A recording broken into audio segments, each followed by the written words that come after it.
দৌড়ে পিচ ঢাকার কভার টেনে উইকেটের উপর বসালেন মাঠ কর্মীরা। একটু ভালো করে খেয়াল করলে দেখা যাবে পিচের উপর বসানো রয়েছে সারি সারি লোহার ফ্রেম। প্রথমে এর কারণটা বুঝতে পারছিলেন না কেউই। দেখা গেল এই কর্মযজ্ঞ পুরোটাই হচ্ছে বিসিবির head of turf management Tony হেমিংয়ের তত্ত্বাবধানে। সিলেটের উইকেটের উপর তিনি যেন স্থাপন করলেন এক ধরনের বিশেষ তাঁবু। কিন্তু কি এর পেছনের কারণ? ঢাকা টেস্টের পরদিনই সিলেট হাজির টনি হেমিং।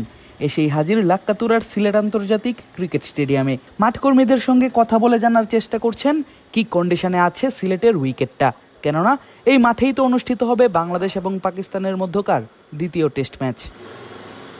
সিলেটে হচ্ছে প্রচণ্ড বৃষ্টি, আছে আরও বেশি বৃষ্টির সম্ভাবনা। এমন কথা শুনেই নিজের ময়েশ্চার মেশিন নিয়ে এগোতে দেখা গেল অজি এই পিচ কিউরেটরকে। বেশ অনেকক্ষণ সময় নিয়ে পুরো পিচের বিভিন্ন অংশে মেশিনটা গেঁথে দেখেছেন মাটির ময়েশ্চার। এই মেশিনের ব্যবহার বাংলাদেশের উইকেটগুলোতে টনি হেমিংই শুরু করেছিলেন সর্বপ্রথম। সেটির প্রয়োগ আরও একবার করলেন তিনি। নিলেন রিডিং, তুলে রাখলেন রিডিংগুলোর ছবিও। আবারও হবে বৃষ্টি এমন সম্ভাবনা শতভাগ।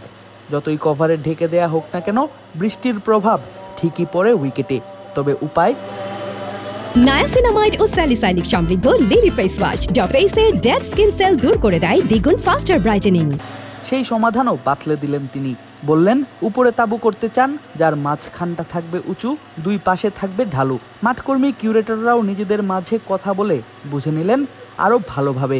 বুঝে গেলেন বিশ্বের অন্যতম সেরা এই কিউরেটর করতে চাইছেন কি। দেখা গেল মাঠকর্মীদের সঙ্গে নিয়ে নিজ হাতে টনি হেমিং চট বিছাচ্ছেন পিচের উপরে, যেন নিজের কাজটা নিজেই করতে পছন্দ করেন তিনি। তারপর উইকেটের মাঝামাঝি জায়গাটায় বসানো হয় লোহার ফ্রেমগুলো। দেখা গেল আগে থেকেই প্রস্তুত করে রাখা অর্ধশত লোহার ফ্রেম সারিবদ্ধভাবে বসানো হয় মূল পিচের উপর, যেই পিচেই অনুষ্ঠিত হবে পাকিস্তান এবং বাংলাদেশের দ্বিতীয় টেস্ট। লোহার ফ্রেমের উপরি অংশে নিজেই পাটের চট ছিঁড়ে ছিঁড়ে বসিয়ে দেন অজি এই কিউরেটর, যেন ফ্রেমের কর্নারে লেগে কভারটা ছিঁড়ে না যায় কিংবা কভারের কোনো ক্ষতি না হয়। বেশ ধৈর্য নিয়ে লম্বা সময় ধরে কাজটা করেন হেমিং। তাকে সাহায্য করেন উপস্থিত থাকা সিলেট স্টেডিয়ামের মাঠ কর্মীরাও। তারপর শুরু হয় আসল কাজটা।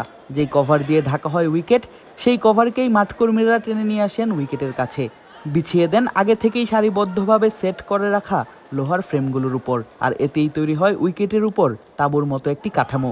প্রশ্ন জাগতে পারে কেন এমনটা করছেন হেমিং। মূলত বৃষ্টির কারণে উইকেট হয়ে যায় ভেজা ভেজা, কেননা কভারের উপরিভাগে জমে পানি আর নিচের অংশটা লেগে থাকে মাটির সঙ্গে, যেন কভার লেগে না থাকে পিচের মাটির সাথে। তাই এই বুদ্ধি প্রয়োগ হেমিংয়ের। দেখা গেল নিজেই পরখ করে দেখছেন কভারের কোথাও কোনো ফাঁকা জায়গা আছে কিনা।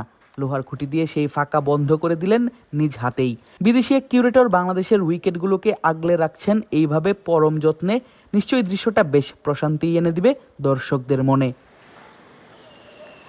টনি হেমিং দায়িত্ব গ্রহণের পর থেকেই বদলে দিচ্ছেন দেশের উইকেট নিয়ে জনসাধারণের ধারণা। মিরপুরেও এখন দেখা মিলছে স্পোর্টিং উইকেটের ঘাস দেখা যাচ্ছে টেস্ট ম্যাচের পিচে। ঢাকার মতো সিলেটেও বানাচ্ছেন একই ধরনের ঘাসের পিচ। আদিব আশরাফ, ক্রিক ফ্রেন্জি।